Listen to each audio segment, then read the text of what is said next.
the 2nd of July 2018. Thank you so much for joining me here this week.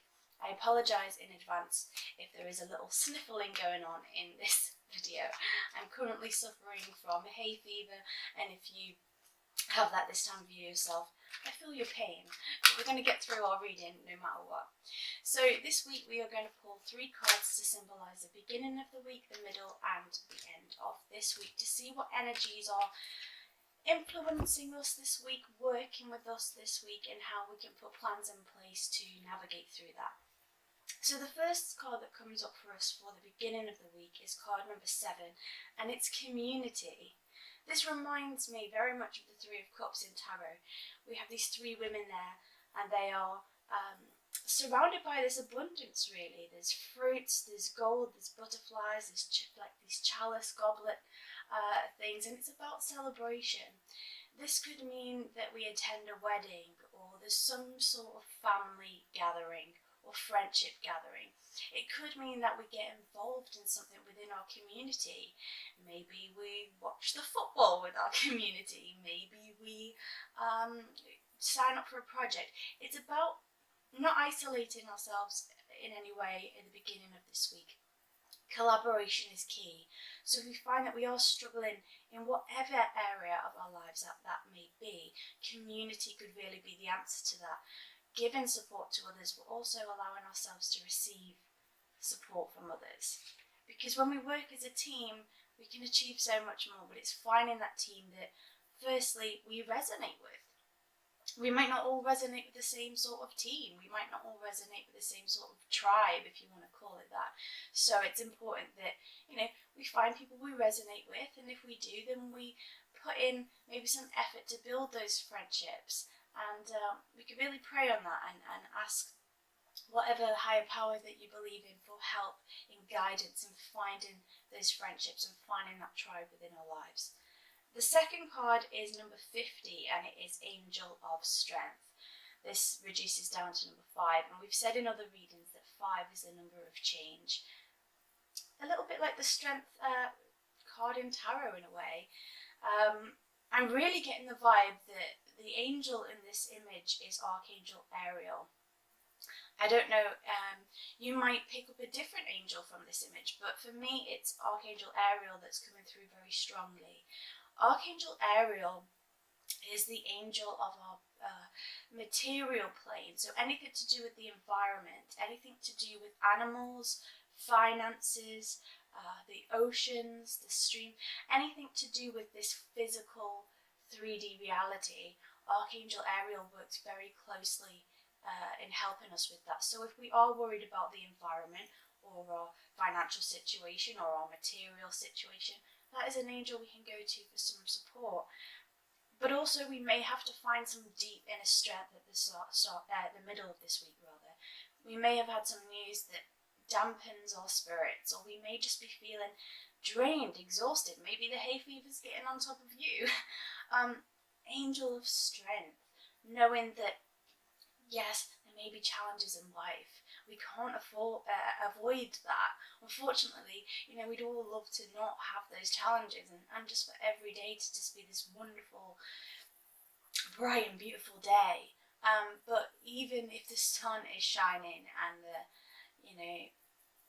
people are laughing around us, we can still sometimes feel down in ourselves or have our own private battles that we're dealing with, or things going on in our families or friendships.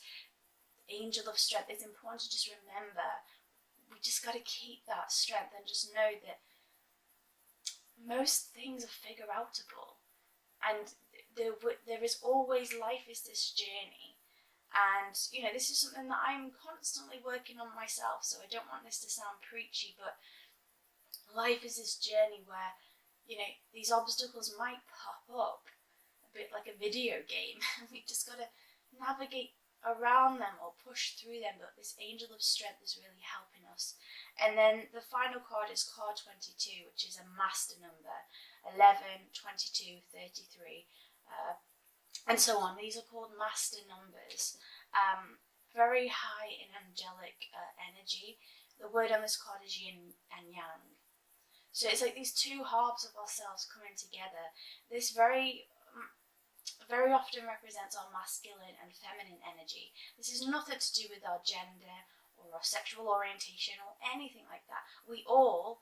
Every single one of us has masculine and feminine energy within us. We're living in a dualistic paradigm, really. It might sound a bit far out there, but we're living in, everything has poles. We have day and night, hot and cold, fear and love, and yin and yang. And a lot of people, I've seen this on social media, as well as experienced it in my own life to some degree, that there is almost like this clashing of energy going on at the moment, where people are sort of maybe getting very intensely angry, or maybe getting intensely sad, or I just feel like there's these shifts happening within us. Like, if we can imagine the ocean and there's this giant storm, and it sort of swirls up all this debris and this silt from the bottom of the sea, and it looks murky and muddy, but once that is over and the storm calms, the sea's more beautiful than ever. I hope that metaphor makes sense, but this is like the image I'm getting to do with this card, that this internal, not a battle, but it's an internal dance between our masculine and feminine energy. We might not have completely figured out how to balance that yet, but we're on the right track in doing that, and we are being divinely guided through that process. So if we are having these two halves of ourself clashing at the moment, I think it's very temporary, and something beautiful will come from that. So just to recap: community, working with others, and then really just allowing this energy to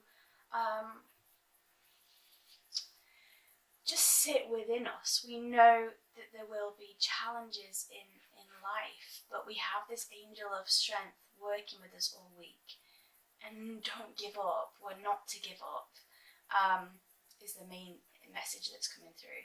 So I hope that you've enjoyed the reading this week. I just want to thank you so very much for joining me. It means so much to me that you tune in here and we can connect every week, because it just brings me so much joy to do these readings, and I hope that it brings you joy to listen to them as well. Until we speak again next week, I'm sending you so much love and many, many blessings. Lots of love, Alyssa.